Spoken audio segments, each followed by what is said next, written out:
Hello friends, I'm Kayla. If you've been here for a while, you might remember last year I did a 5-star assessment where I talked about all of my favorite things in books. And then I did do a follow-up vlog a couple months later where I read some books and I loved a lot of them that fit into all the categories I created. Well, today we're gonna do it again. I obviously already have all of the categories, but in the past 9 months, I've read some things that I've also loved that I could put into those categories. Basically anything I gave 4.5 or 5 stars, I place in these things, like books with mixed media, books that are about books, books that play with time, books that are related to death, but in a weird way, non-urgent apocalypse, obsession, things like that. So we're gonna organize it in just a minute and add some more things. But I just wanted to intro this now because I've decided that I know I'm standing in front of my TBR shelf, but I'm actually not going to read a single thing from my already existing TBR in this video. I'm heading to the library today. I'm heading to the bookstore tomorrow. Social media obviously is in my hand, so anything that pops up on here or in here that I just feel like reading that I could assign to any of these categories, I'm gonna pick up and read. First up though, for the fellow lovers of organization, let's fix the list. Or rather, not fix, but update, I guess. So here's everything that I gave a really high rating in the last few months. So first, we are going to move Chain Gang All-Stars into the mixed media one. I think that fits well. The books about books category is going to be really full because I have The Writing Retreat, Emily Wilde's Encyclopedia of Fairies, Babel, The Woman in the Library, and The Memory Police, which is all about writing books, or they're about authors, or there's some element in there like that. For Playing with Time, I have The 7-Year Slip to add, Una Out of Order, Terrace Story, books related to death that talk about death that have ghosty stuff, but in a less obvious way than just a haunted ghost story, though I do have some just traditional ghost stories in there. I'm gonna put Leech in there. I think that fits. I can't really think of any other categories that would really well slide into, but Leech obviously has to be represented here. I also have Monstrilio because it's about bringing someone kind of back from the dead. For the apocalyptic one, I think Parable of the Sower and I Who Have Never Known Men really well fit into that. For obsession, maybe there's more books that aren't coming to me. There are obsession in a lot of these books, even Leech and Monstrilio have ideas of obsession, but the entire story revolving around obsession, I would say Chlorine fits well there because that's what the whole thing is, the idea of being a mermaid. For getting yourself into unfamiliar circumstances and just finding your purpose, rolling with things, just being thrown into a crazy environment, some of my time loop stuff might also fit there, but I would put Natural Beauty and The Center. A lot of horror seems to lean into this for me, and I definitely want more of that vibe. And then I have a couple to add to fake dating too. Happy Place, Half a Soul, or no, maybe it's just those two. Not every fake dating works for me, but it is my #1 trope for sure. Then for my perfect type of nonfiction, ones that have an equal amount to do with the author, sharing things about themselves as well as teaching us something, I would put It Came from the Closet in there. That's an anthology. A Mind Spread Out on the Ground, and A Little Devil in America. And Knock Knock Open Wide. Maybe female love prevailing, but not really. No, yeah, I'm gonna put that in there. Anyway, I haven't figured out what categories I even want to fill out. I haven't figured out what I want to read, what I'm in the mood for, but the library is calling to me, and I think something there might be the answer. So let's go. Okay, update. Don't yell at me for what I'm about to do, but I just went to the library and I had a whole bunch of holds in, and I'm going to show them all to you, but I'm not actually going to read them. Well, I'm not going to read all of them in this video. The first thing I'm going to read for this video is not going to come from this stack, but hopefully I will get through something in here. This one's about a mountain lion. I don't think it fits into anything. This one is about the occult. It's set in my town. It'd be fun to vlog, but I don't know if it fits in anything. But I'll take a closer look. I'll think about it more. This one could be a good one for the time loop. It's a love story, a quantum love story. Spin a Black Yarn is a collection of novellas. I don't even know what they're about, so they definitely don't fit. The Good and the Bad and the Aunties by Jessica Tanto. Third book in a series I probably shouldn't read because I didn't like the second one. The Haunting of Velkwood. This one has to do with death and ghosts, so I think I might end up reading this week. It's by Gwendolyn Keist. I gave her last thing 3 stars, but this just sounds really interesting. It's like this neighborhood that vanished and the 3 girls who can return. I have The Island Witch by Amanda Giatissa, which is another supernaturally thing.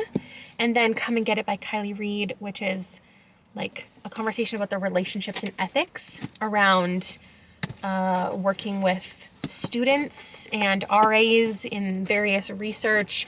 I've heard it's like not very plot heavy, so talking about the plot is difficult, but the characters, I'm assuming, will carry the story. But the first thing that I'm gonna read, because I wanna go buy it tomorrow, I think, if it goes well, I have the audiobook from Libro FM as part of their ALC early edition influencer program thing, The Husbands by Holly Gramazio. I also saw this was a book of the month pick, but they decided that it can't be available for Canadians. I'm sure it's like who has the licensing for it or whatever, but I just, that's upsetting because I was gonna pick it, but my bookstore has it on sale and I think I'm gonna go get it tomorrow if the first couple chapters really do it for me.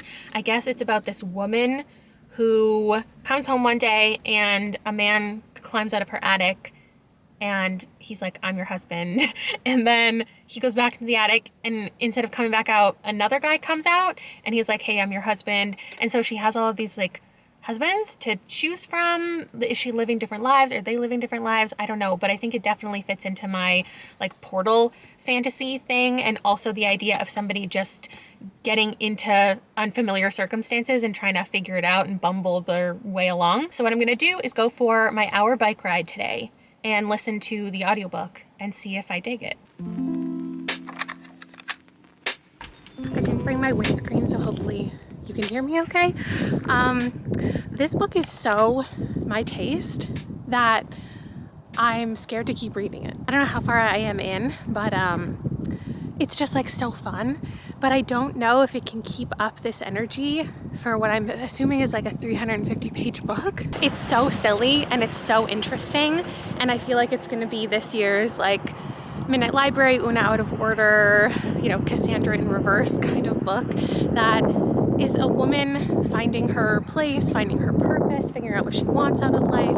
But to get there, she has to go through some like weird things. It's set up to be like I could stop in 50 pages and it would just be this weird little novella, but because it's going to be a full book, it's like, what's going to happen from here? She's obviously going to go through a lot of the same stuff, staying with one of the husbands for a long time, figuring out if she really likes him, then maybe he accidentally disappears into the attic, another one appears. Obviously she has no control over this thing that's happened. It's just husbands coming out of the attic one at a time constantly. Some of them suck, some of them are good, some of them are funny, some of them are sexy, and she's like, should I just stay with this guy because he like looks good? And because she doesn't know what's going on, she's trying to figure it out and trying to get help from other people. But every time a new husband comes out, she's in a totally different life. She has totally different relationships, a totally different career. And that's something that's so fun. But she's like letting people in on it, talking to her neighbor like, hey, this weird thing's happening to me. Like trying to Google answers, but like as soon as a new husband comes, everything's gonna be different. No one's gonna remember these conversations. It's just so fun. Like this is so set up for me to absolutely love, but I also feel like it might get repetitive. I don't know what the plot really is, if this is just because she's been through so many husbands already, like what's gonna happen from here? Whatever. Right now, I feel like 75 pages in or whatever I'm at, I want to give it 5 stars.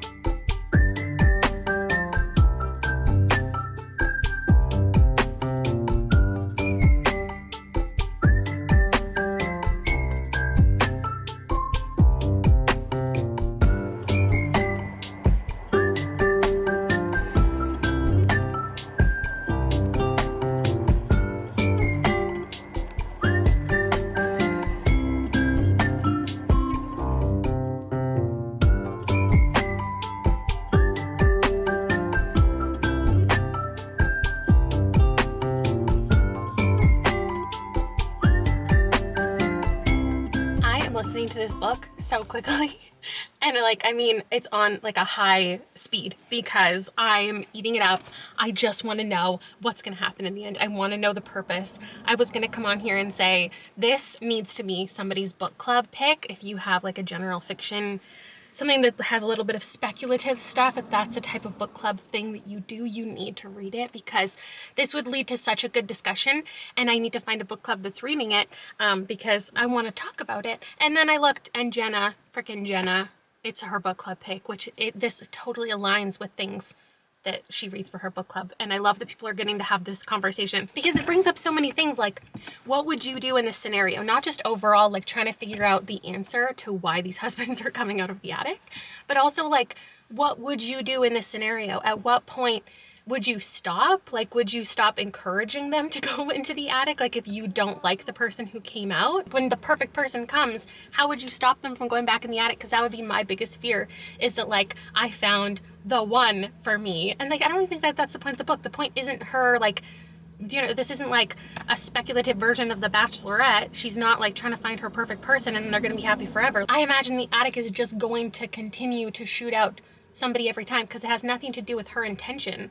It's not like she's losing a husband each time she's not happy with him and then gets to try again. It's just completely random. So at what point would you stop? And how would you make sure that they never go in the attic? If your perfect person was standing right in front of you and your life was perfect and everything was perfect, I'm sure the point is going to be, like, no matter what, her version of reality in that moment, nothing is perfect. Like, there's going to be something that has to leave and go.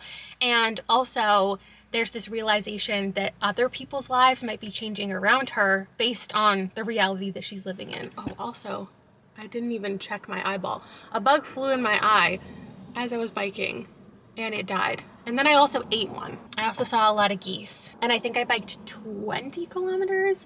The signs on this side of the lake are not correct. Direction that I'm going doesn't give me a number anyway. And also, it's making me think, when I was reading The 7-Year Slip, which is like this girl goes into an apartment and the guy there is 7 years in the past, for the first, like, chunk of the book, I was like, why don't you just go out in real life and find him? Because he still is a real person. He exists in the real world. So just go date him in your timeline, even though you're visiting his timeline or whatever. And that's what I'm thinking in the husbands too, is, like, what's stopping her from finding that? Well, nothing's stopping her, but, like, maybe me, I would just keep the husband who was given to me, but then, like, leave, I don't know, and go out in the real world and find, like, the guy who was my perfect guy, and maybe he, like, accidentally went in the attic and I lost him and I can go find him again. I think I'm almost a third of the way in, which seems a little unhinged of me, but I'm grasping everything that's happening. I like the audiobook, but I do prefer to read physically, so I think I'm gonna take a pause on it and read something else, and then tomorrow go pick up a physical copy. Because I also don't want this experience to be over in one day, and I shouldn't be listening to it so quickly because it's just gonna be over. And if it is a 5-star, like, I wanna be taking it in more, because I don't think I've mentioned in this video, I don't think I mentioned in the intro, it's been 7 weeks since I had a 5-star read. And I'm desperate for one, and if this is one, I wanna exist in it a little bit longer. The sun is currently setting. I'm about to go out to trivia night, and I don't have time to tell you the book that I'm reading, like, what it's about, my first impressions or anything, but I just wanted to film this clip for my own, whatever, memories, that in the off chance this turns out to be a 5-star, I just want you to know that I called it at chapter 4. 50 pages into this book, I'm calling it a 5-star. This is evidence that just sometimes you know. Sometimes you can catch a vibe so early in a book and you just know. I haven't had this feeling in so long. Most of my 5 stars recently, I didn't know until the last page that it was gonna be 5 stars. I didn't know halfway through that it was gonna be 5 stars. The Haunting of Velkwood, like, I feel it. I also think this is gonna be a female romance prevailing, like, women's love conquers all kind of story. Oh my god. I'm gonna go win trivia night, and then I'll tell you about it, and I'll talk to you about the book.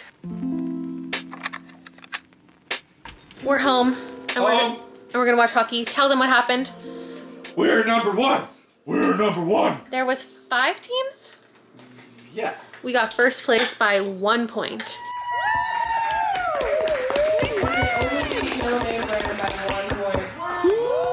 Rob's winning guess was Centripetal that you crossed off and was right, and Sense8 on Netflix. Oh, right. There was a picture round where we had to guess TV shows.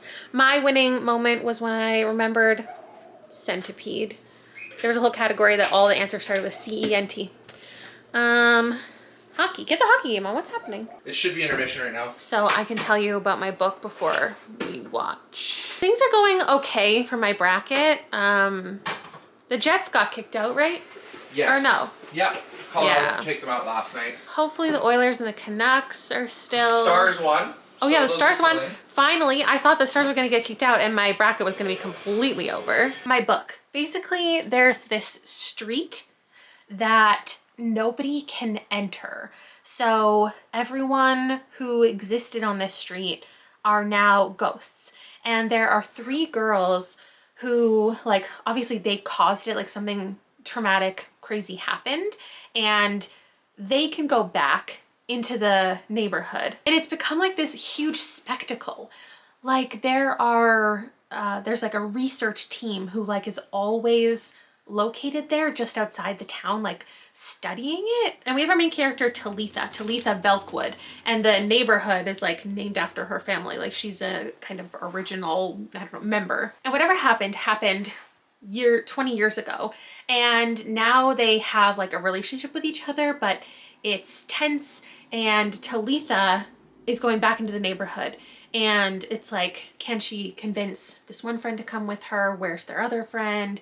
And something they like left behind. It's kind of giving me the vibes of The Craft if you were revisiting the women from The Craft 20 years after the events of The Craft. And so it's not an active, exciting, like magical story, but it's them reflecting and remembering and having to confront like whatever they did. And time works differently there. So she goes in and she's only been gone for like, I don't know, 10 minutes, and when she comes back out, because she has this one specific guy who is convincing her to go back. And he's like, you've been gone for 3 months. And all the research team is like sitting there waiting for her. I want to go buy this because I think I want to tab it up. Like I'm so sad. There have been multiple quotes that I just took pictures of on my phone because I wanted to remember them. But I think I'm going to want to tab this up. It's only 246 pages. So it's just my perfect length. And I'm just so into it. I don't think I've heard a single person ever mention this because I don't think anyone was really talking about Reluctant Immortals either when I read that one. So I hope that this is like so good and it's just like this incredible ghost story and then I can recommend it to everybody. I'm committed to this for the rest of my evening. Any other plans I had out the window, although it is already 9:30, but we'll see what happens.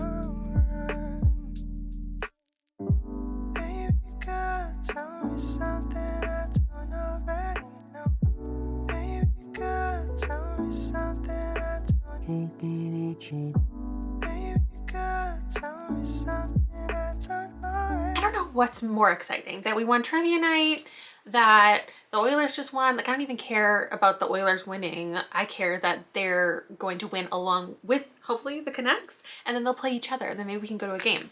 Or what's the most exciting, the line that I just read. I've come face to face with a street full of ghosts, but nobody's ever haunted me like she does. What? As Camila Cabello would say. I love it, I love it, I love it, I love it, I love it, I love it.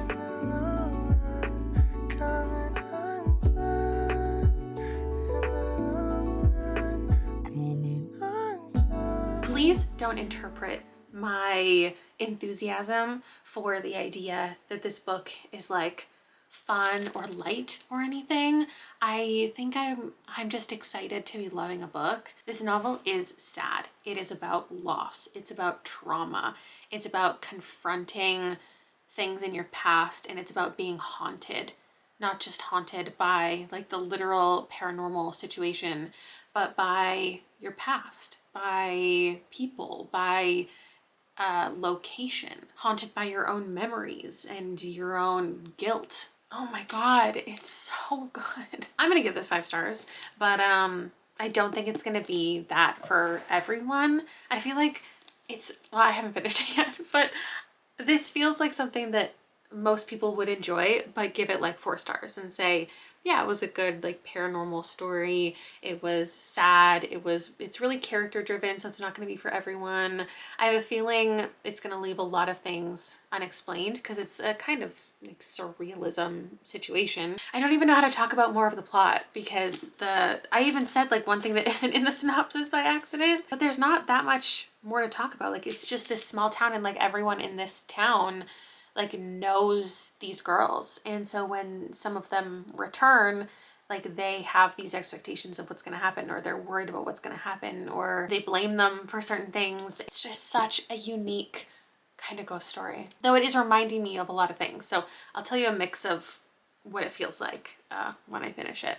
Tell me how I just found a book in my top 10 of the year. I think people will find this to be too short, not completely make sense. Maybe the characters' backgrounds are not fully fleshed out, every single one of them. Like I can see the flaws.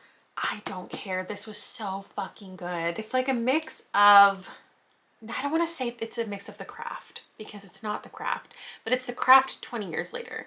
It's The Craft, it's Hours Under the Sea, it's other words for smoke. That is going to be my number 1 comp for this, but I know a lot of people haven't read that one. And then also Watch Over Me by Nina LaCour because of the ghosty, just sad drama of it all. Yeah, it's perfectly creepy. It's technically in the horror genre, but I wouldn't pitch it that way to everybody because you might be expecting more like scary hauntings when that's not what it is. It's really slow. It is dread. This is a book of dread. All the realizations we come to of how things exist in this neighborhood along with what happened in the past, it's all just very sad to uncover, and there's so much wanting from so many characters. This book might put me into a slump. If I wasn't halfway through The Husbands, I feel like I could just not read for like a week after this because first of all, I want to reread it right now. Second of all, nothing's gonna match this. I don't think. I haven't felt this way about a book in a while. It's my first 2024 release that's a 5-star. I really wanted my 100th book of the year to be a 5-star, and I think I'm still a couple books away from that, but I do believe we'll hit it in this video. So maybe there are more 5 stars to come.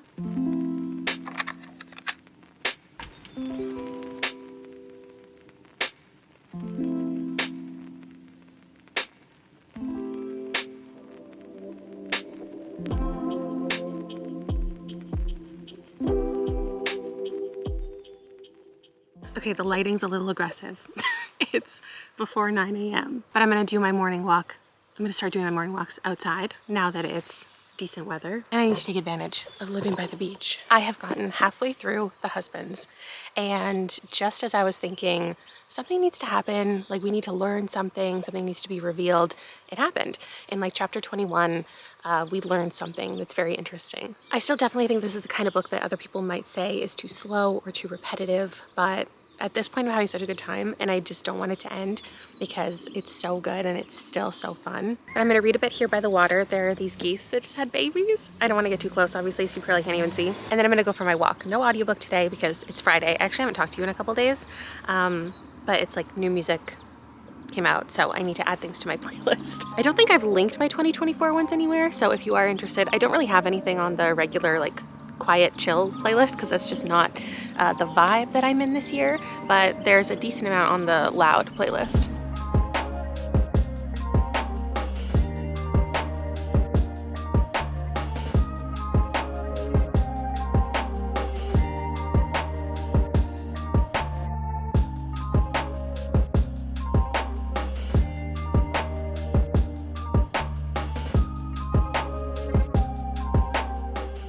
I just got home. I have a fuck ton of groceries to put away. I'm starving. I need to make my breakfast. And I'm putting on a crock pot, like 8-hour stew. But I get home and the power's out. So all of my plans have been thwarted. Hopefully it comes on soon. Or should I go out and get breakfast? I was just out. I guess I could make myself a yogurt bowl, actually. Be faster than my hash brown and eggs anyway.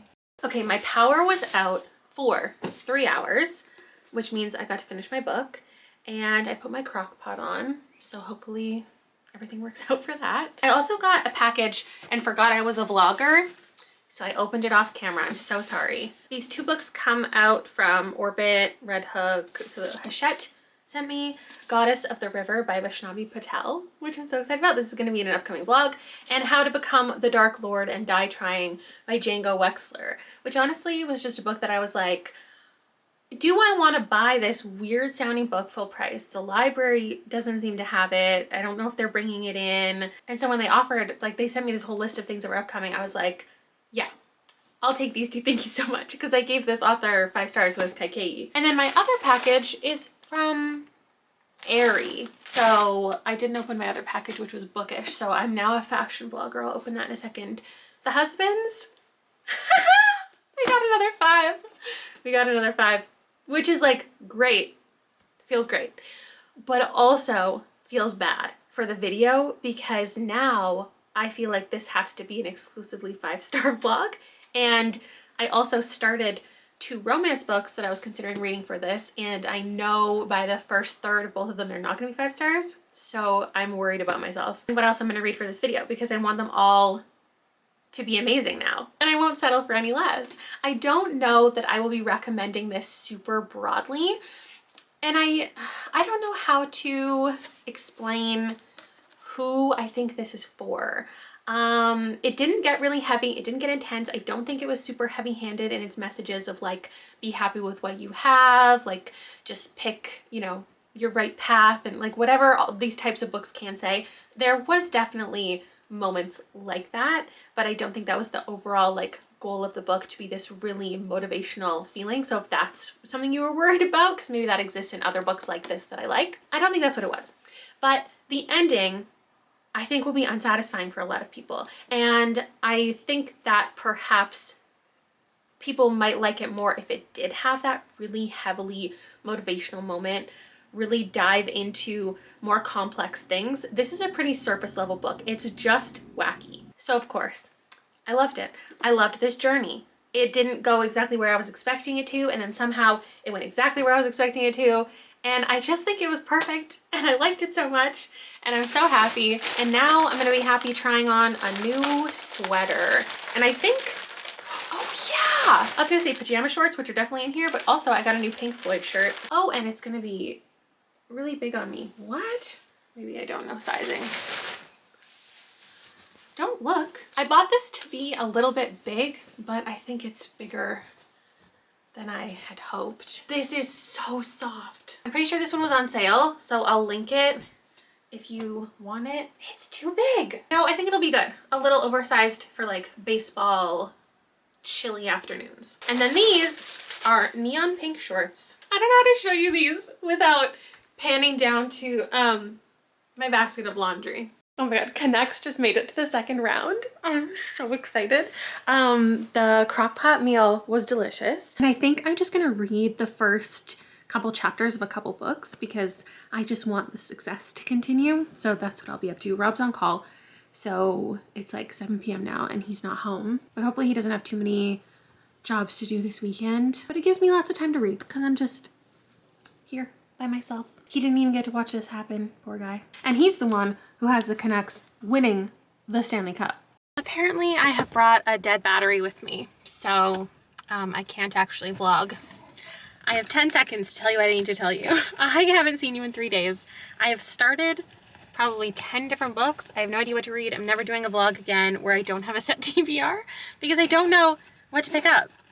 I don't have another battery. I also haven't been vlogging because I've been going through something. My body's been going through something. And I will have an allergist appointment in the next like 2 weeks. So don't worry. I think I'm randomly going to pick up this. I can't remember what it's called. A Spear Cuts Through Water, I think, by Simon Jimenez, because I have a bestie who is adamant that I'm going to love this one. And maybe it'll continue the trend of reading one book from an author, giving it a 3, and then reading another one, and suddenly it's a 5 and an all-time favorite. So I hope that's the trajectory that I'm on. I'm currently at a baseball game, so I'm going to grab the audiobook and listen a little bit in between whatever as we sit outside and enjoy the sun. That's a lie. It's actually very cloudy today. But anyway, I'll update you when I get my hands on a battery for this charge. My face is also like swollen and in pain. So that's how I feel. This wasn't supposed to be the update. It was going to be about the book. I was going to read the synopsis. But I cannot. I will do that later. Apparently it's not enough that I'm red and blotchy and itchy and swollen, but I had to wake up with this evil pimple right in the middle of my like Lego shaped head. I want to tell you what A Spear Cuts Through Water is about, because I don't really know. I'm a third of the way in and I don't know what's happening. There's a storyline. It says 2 warriors shepherd an ancient god across a broken land to end the tyrannical reign of a royal family. So we have those 2 people, June and Kima, and they have met and they're embarking on this journey where they have this like goddess in the back of their like vehicle and they're transporting it and they're trying to get through all of these different areas, and the goddess is like helping with like her powers for them to get her where she needs to go. But also there's like part of the story is written in second person, which I love, and I don't really know how that's quite connected yet. It's like we're being told that story by a family member, and then also there's these moments where like you're watching a play, a performance that's going on, and like I'm not making the connections of how everything makes sense. It kind of reminds me of maybe reading the 5th season where like you're just dropped into this wild fantastical scenario and then eventually everything makes sense, and also the perspective that you're reading from, there's a reason behind it and it's all great. I'm sure the payoff is going to be good. I just like I'm not quite sure what I'm reading. It's a weird experience. I think this fits into what categories? Maybe The Love at Any Cost. I don't know if this is going to give any romance vibes. Because of the mix of stuff, it feels like it's a mixed media one. And then it's about storytelling, so I'm going to call it a book about books. That's how I'm fitting it in here. But I also have discovered, I think, a couple other categories that I would add to the 12 that I've already established. Some of my favorites here just have no place categorically. They don't fit anywhere. And part of me wants to have a category that is just unique perspectives, but I don't think that's enough to warrant its own category, because so many books do that don't end up 5 stars. The whole point is assessing things that I typically love, not just like to read, but I actually love the story at the end of the day. But I think what I can connect We Ride Upon Sticks and Middle Game and Bunny with, as well as some of my more recent favorites like Leech and Dune and even Kaikei, I think, and maybe Immortal Longings, like if I've really tried to push it, they all have like shared consciousness in common or hive mind, but not specifically just that, because some of them don't quite do that, but like some of them are mind sharing or mind communication. And I remember talking about that recently as something that I loved because I read One Dark Window and didn't end up loving the book. But the idea of someone sharing a mind with you, and also in Immortal Longings, they're like, I feel like it's kind of similar because they're body swapping and the consciousness is like played with a little bit. So I'm gonna have a new category that is shared consciousness or like mind communication, hive mind. Another one that The Spear Cuts Through Water fits into is I definitely need to have a category about dreams. Dreaming, taking things from your dreams, real life and dreams melding. Like 2 of my favorite books that do that are Everybody Sees the Ants and obviously The Dream Thieves, the whole Raven Cycle situation. But also I think Dark Matter fits into that. Maybe Middle Game would fit into that. I feel like the eyes are the best part. Sometimes books where there's this obsession, which is already a category of mine, it comes from dreams, so it starts in your dreams, or you start to hallucinate, think you're dreaming, or you are indeed dreaming, but it's not really a dream.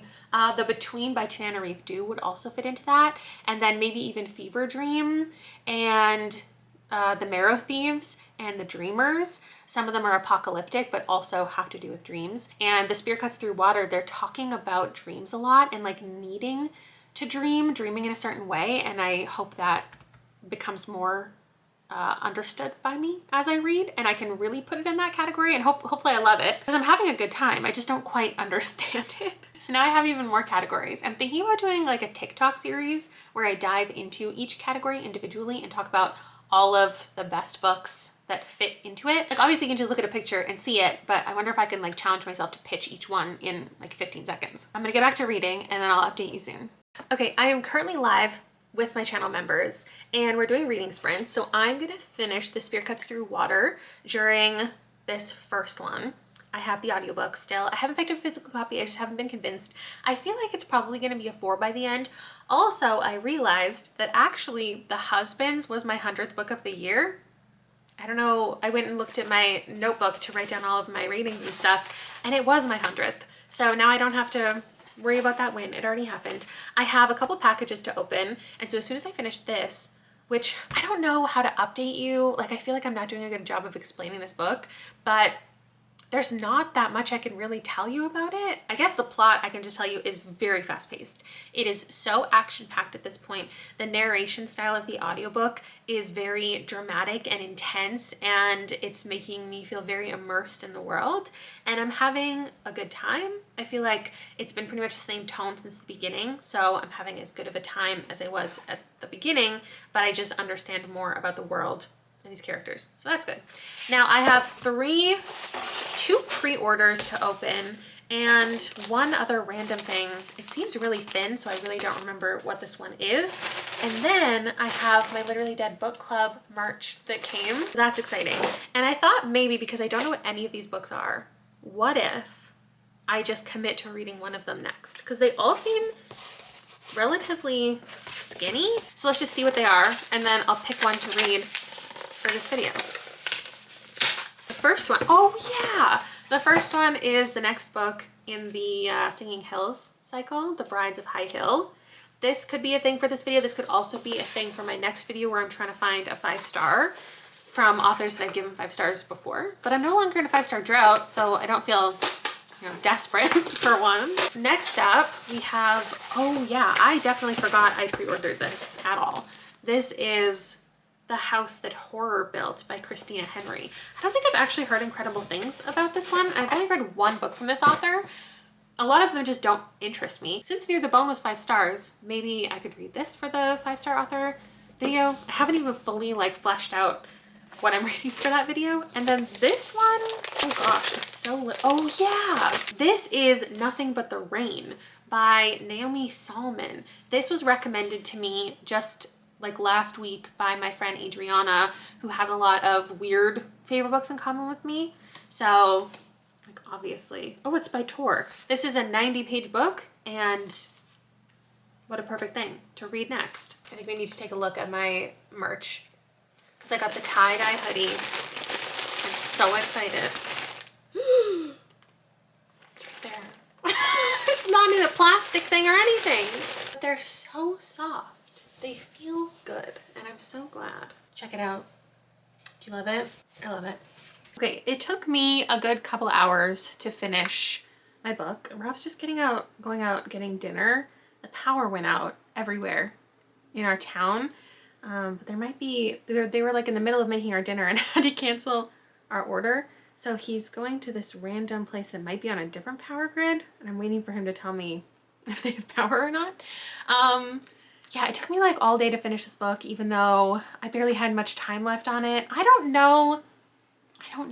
I think my final rating is a 3, but I don't know how to articulate what didn't work for me. I just think I wasn't the most invested. I don't think that the plot was that interesting. There's a lot going on in the story, but not too much. There's this spear that's being passed down to generations, and they have to take it somewhere. And then there's this goddess type or empress god type figure that came from an interesting place. There's a certain amount of days that they have to complete their quest, and they're just traveling. Maybe it's because it's a travel centric book. I don't know.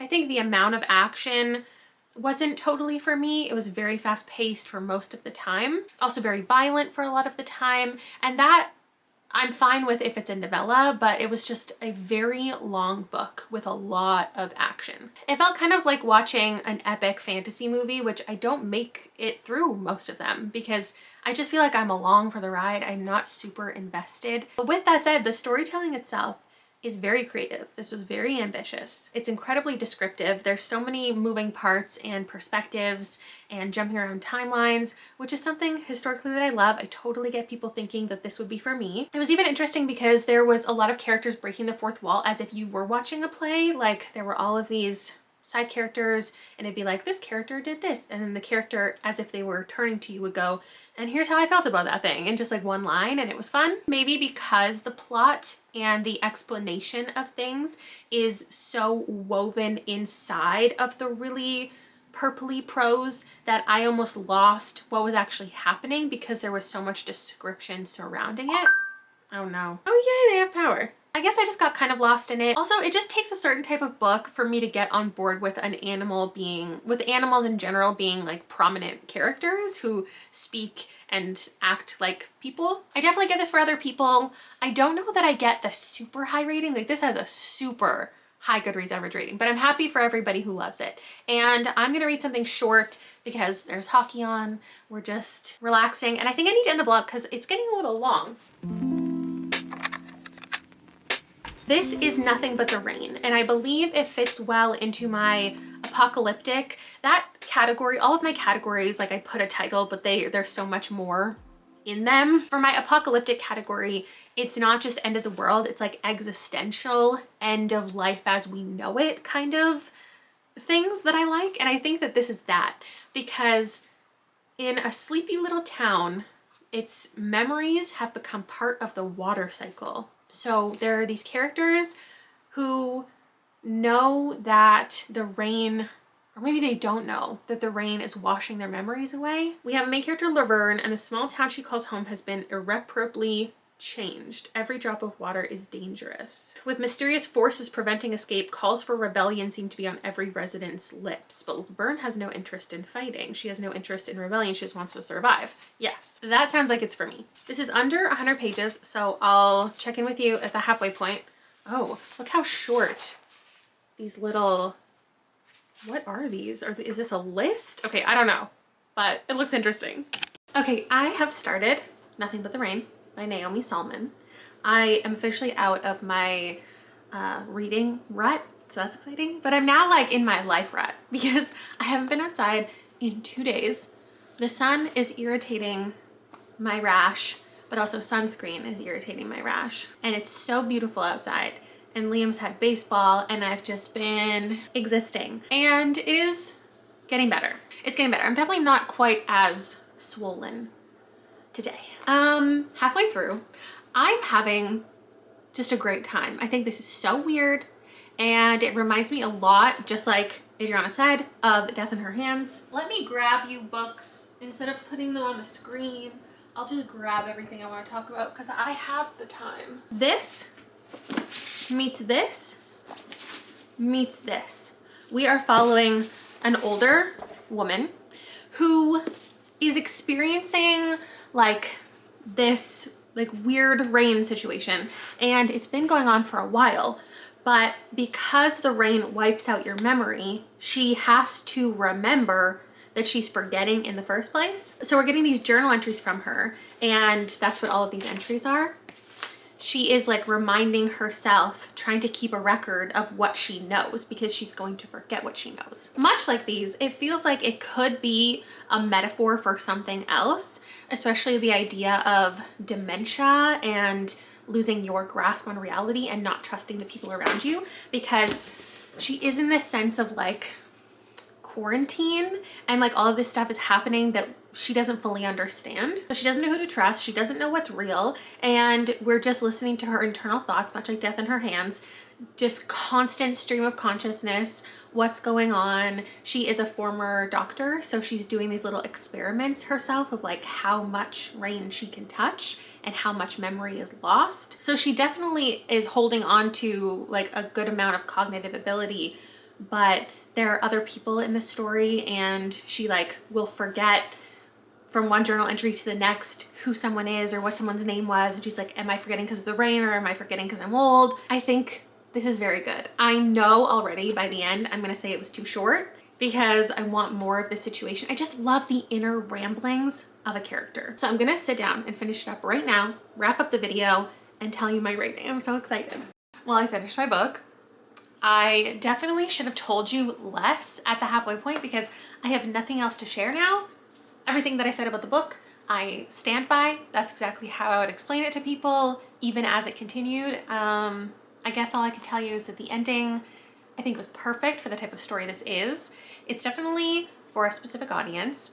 Really, if you like Death in Her Hands, if you hated Death in Her Hands, if you hated the writing style, the inner monologue, the obsessiveness of it, then I would not recommend you pick this up. But I would recommend it to most all other people. And it was that perfect apocalyptic thing that I like, where it is non-urgent because it's been going on for so long and there's so many questions. When people say apocalyptic things, I used to think like world-ending destruction, aliens are here, like chaos. That's not my type of book. It's the ones where we're dropped into things and we're confused and the characters are confused. And there's just a lot of existential pondering. There's also some relationships to navigate, and I just love being in the mind of somebody who is like obsessively tracking something. With all of that said, I'm giving it a 4. I don't think this is a perfect book. I don't know that I would say it has to be. If it was longer, I would have given it a 5. I don't know, like maybe if we had more pages to delve deeper into a couple different storylines, I wouldn't want this to be an entire novel, but as a novella, it is a short novella. It's under 100 pages and maybe it could be bulked up just a little bit, but the bones are here. This is good. I'm really happy to have done this video. I read 2 5 stars. I got a 4 and I got a 3. And there's nothing wrong with the 3. So anybody who thought that I would love that and I didn't, I also put in this video because I decided to call it a 5-star prediction. These are all things that fit nicely into all of my boxes, and not everything's gonna be a win. But more often than not, it at least will end up being things that I don't hate. And for my track record and my reading year, like, I've been picking up a lot of things that I've hated. So I'm happy to be here. I'm gonna do another 5-star related video this month because I just feel like this is my place to be. Anyway, thanks so much for hanging out with me in this vlog, and I'll see you in another video soon. Bye!